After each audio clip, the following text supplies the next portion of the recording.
Here I've got XIAOMI Poco F2 Pro, and I'm gonna show you how to turn on and off the camera leveler at this device. So at first you have to click on the camera button here, and as you can see we are in the standard photo mode, so let's go to the more advanced settings, and we can do it by tapping on this button at the right corner here.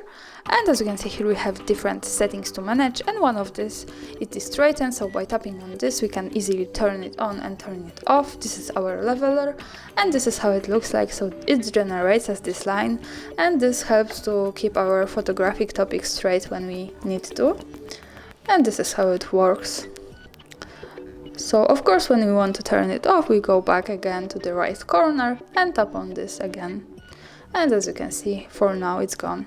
So that's all, thanks for watching, subscribe our channel and leave the thumbs up.